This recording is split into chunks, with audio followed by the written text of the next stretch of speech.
नमस्कार दोस्तों। Manu short hand classes में आपका हार्दिक स्वागत है। डिक्टेशन स्टार्ट होगी 100 शब्द प्रति मिनट ठीक 3 सेकंड बाद।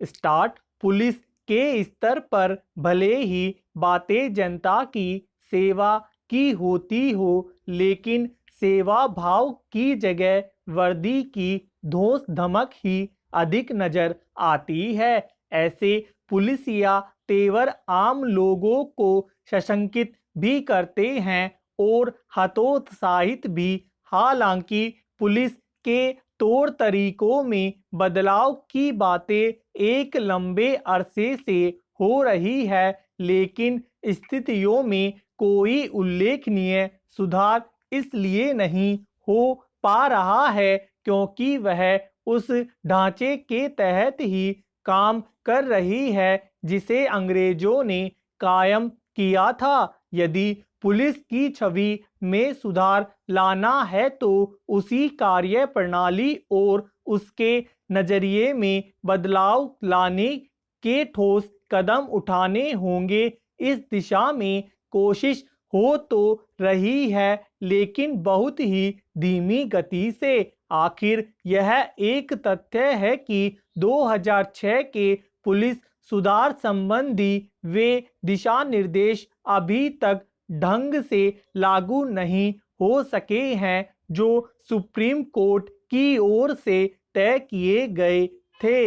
एक समस्या यह भी है कि पुलिस पर काम का बोझ तो बढ़ता जा रहा है, लेकिन वह संसाधनों के अभाव से मुक्त नहीं हो पा रही है। निसंदेह पुलिस की छवि बदलने का काम पुलिस अधिकारियों को अपने हाथ में लेना होगा, लेकिन इसी के साथ नीति नियंताओं को भी यह समझना होगा कि पुलिस की कुछ समस्याओं का समाधान उनके स्तर पर ही हो सकता है।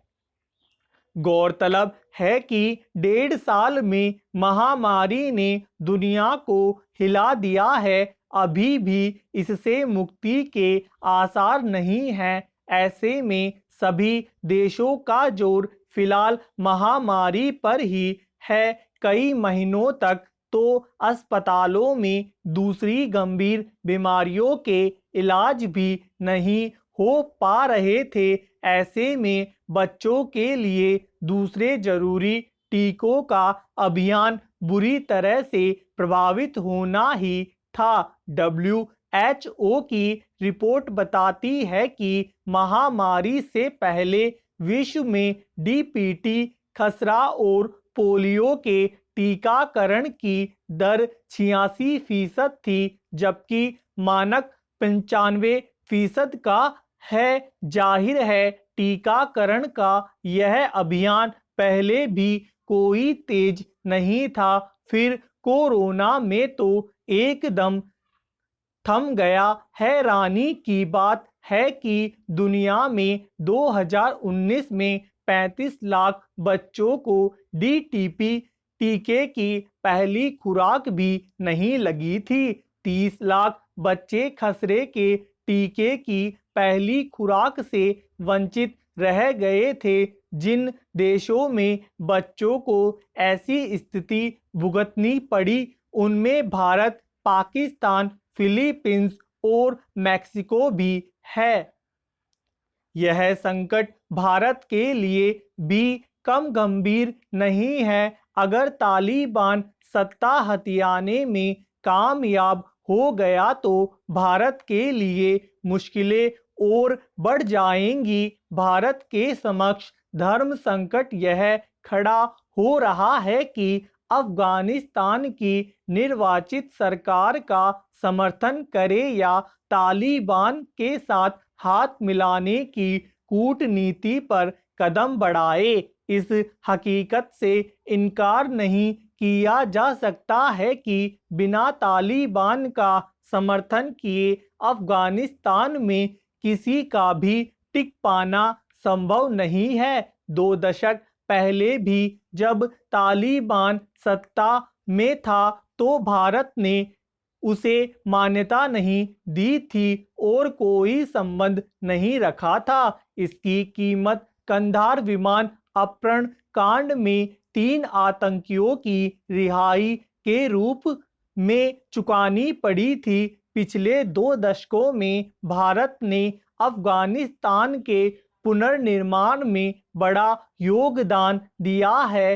सड़क परियोजनाओं से लेकर नया संसद भवन बनाने, शिक्षा के क्षेत्र में मदद देने जैसे बड़े कदम उठाए हैं। पर तालिबान के रहते यह सब आसान नहीं होगा।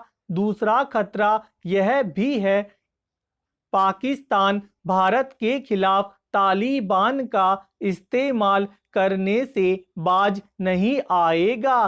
सच्चाई तो यह है कि बदलते हालात में तालिबान और भारत एक दूसरे की मजबूरी भी हैं। यह वक्त भारत की कूटनीति की परीक्षा का है।